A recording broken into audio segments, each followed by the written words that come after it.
Hi everyone and welcome to K-Nearest Neighbors with BlueSky Statistics. BlueSky Statistics is a comprehensive statistical and data mining workbench for the open source R project. Let me take you through an overview of what we're going to talk about today. We're going to run KNN against a sample data set with BlueSky Statistics, where the goal is to show you how you can do a KNN analysis with BlueSky Statistics and not to go or train you on how KNN works and the merits of the algorithm. So our goal is just to show you how you use the product to do the analysis and not talk about the algorithm itself.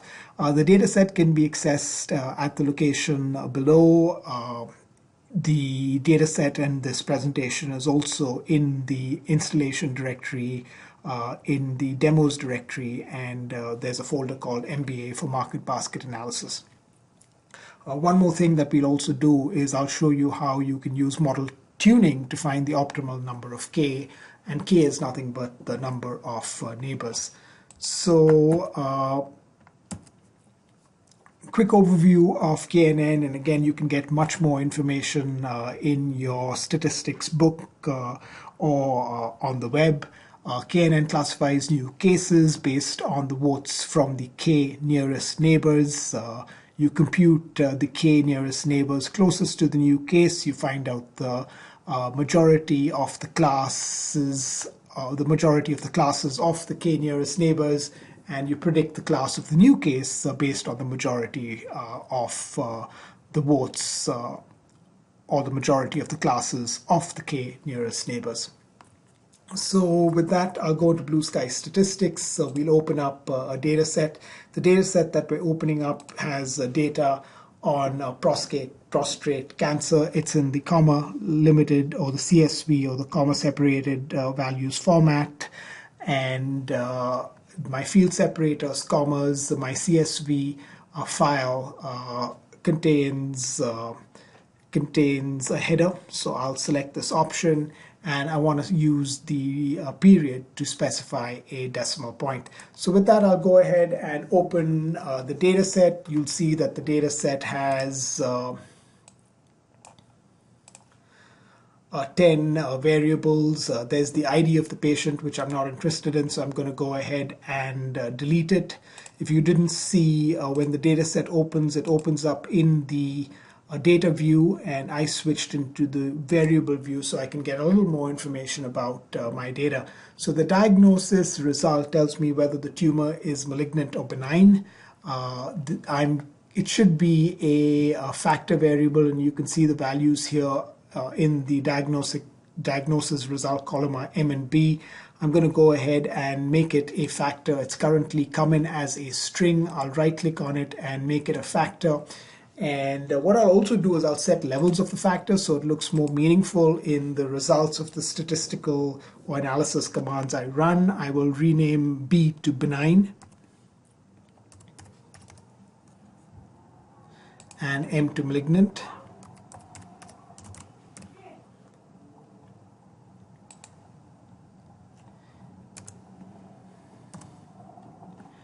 All right, so I will click OK.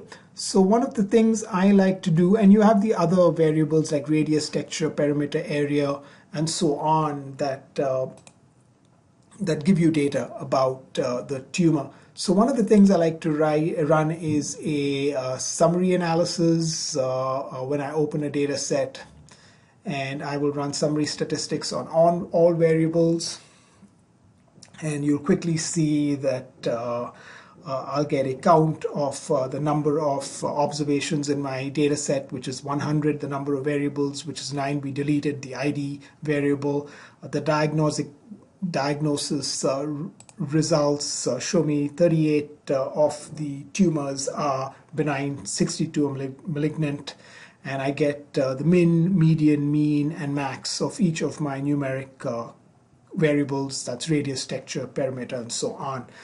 The next thing I want to do is quickly run a missing value analysis. I just want to make sure that there are no missing values, and if there are missing values, I will have to treat for those missing values. In this case, I don't have any missing values, you can see the missing values per variable. There are 0 missing values across all my variables. So I'm going to go ahead and scale my numeric variables. So radius, texture, perimeter, each of those could have been calculated on a different scale. So to make sure I've got that covered, I will go on under data and I'll go and standardize the variables. I will select the variables I want to standardize. Now, each of these variables that I've selected for standardization we will compute a new variable for them and we'll give it a prefix. So I will give it a prefix of std underscore. So when this routine is run, the radius variable will be standardized and the standardized values will be stored in std underscore radius. The standardized values for texture will be stored in std underscore texture. So I'll go ahead and click OK. I'll run a quick summary analysis on the standardized variable so you can confirm that they are indeed standardized. So I'll go into summary statistics by variable here. I will select the standardized variables and I will click OK. And you will see that the mean for each of these variables that have been standardized is 0. I think with that, we're ready to go ahead and build the model. So I'll go under model fitting. I'll select KNN. What I want to predict is the diagnosis result. So before I get into KNN, I want to quickly state is that the KNN algorithm automatically computes the training and testing data set. Okay, so that's one thing to remember. So I'll select the variables that I want to analyze, and in this case I want to select all my standardized variables, okay, and not the original values. So I'll select those. I can set a seed, and the seed allows me to replicate the results. I'll enter the percentage for my train and testing data set, which is 80. The name of the training data set I'll specify as train data. The name of the testing data set I'll keep the default as test data. I need to specify a prefix for predicted values. So what the KNN or what this analysis is going to do, it's going to look at my data set, it's going to split it into a training data set and a testing data set. And then on the testing data set, it's going to predict the class and compute the model statistics, the accuracy, sensitivity, kappa, and the other statistics, including the confusion matrix, on the testing data set. And all it's asking me is to specify a prefix for the predicted value. So I'll say PR KNN underscore. So the predicted values will be stored, or the predicted values for diagnosis results will be stored in the testing data set with the prefix PRRKNN underscore diagnosis result. And we will specify the number of neighbors. So you can specify the number of neighbors or keep it blank. And when a value is not specified, the default is set to the square root of the number of observations in the data set. In this case, the number of observations in the data set is 100. So if I don't enter a value here, the number of neighbors it uses to determine what class to predict, or the k closest neighbors, or the number of k closest neighbors to the new case to determine the class to predict, will be set to the square root of number of observations. In my case, it will be 10 because I have 100 observations. So let me go ahead and run the analysis. Let me just do a quick check. We talked about the split percentage. We talked about the training data set, the testing data set. We said the predicted values will be stored in the testing data set with this prefix here. So look for the variable called PRKNN underscore diagnosis results in the test data set. You'll see the predicted values are stored there. We talked about the number of neighbors could be specified by you. You can enter a number 1, 2, or 10, or whatever you desire. In this case, we're going to leave it blank, and it'll set it to the square root of the number of observations. So with that, let me go ahead and click OK, and the analysis is going to churn away. There you see I get the training data set, and I will see the testing data set as well. Let's look on the right. You should see the predicted values for the tumor. The predicted values are stored with the underscore type that tells me that these are the predicted values. I will go ahead in the results and look at the statistics here, the confusion matrix, the accuracy of my model. The accuracy is 0.84, the kappa is 0.65. I get additional statistics, the sensitivity, the specificity, and so on. So I can go and rerun the analysis, and here what I can do is I can specify the number of neighbors. So I'm not going to compute that automatically, and I'll also specify a new name for the training data set and a new name for the testing data set and a new name for the prefix.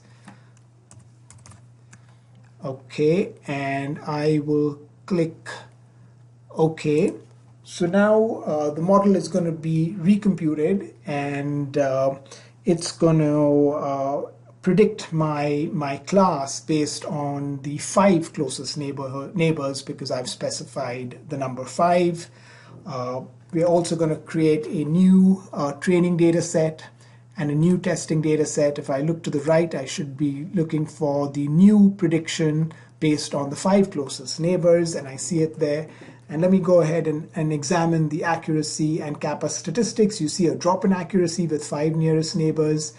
You see a drop in sensitivity. So clearly the model where the neighbors was selected to 10 is much better. And here you have the confusion matrix as well with the new model with 5 neighbors. So if you need to determine the optimal number of neighbors, you can go ahead into model tuning. You can select bootstrap resampling, or any of the model tuning techniques. We have a couple. We have k-fold, repeated k-fold, leave one out, cross-validation. I'll select bootstrap resampling here. I will enter the number of resampling iterations to be 3. The variable I want to predict, I want to use the standardized values.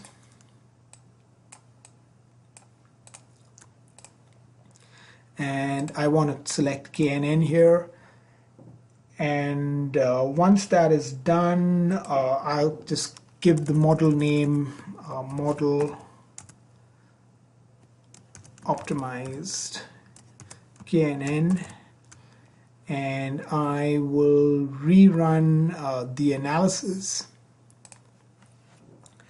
and this will run for a bit. And there you see that when it analyzed the data using bootstrap resampling and computed the accuracy and kappa statistics for k equals to 5, 7, and 9, it found that the optimal value for the model was where k is equal to 7, or the number of neighbors is equal to 7. So with that, we've reviewed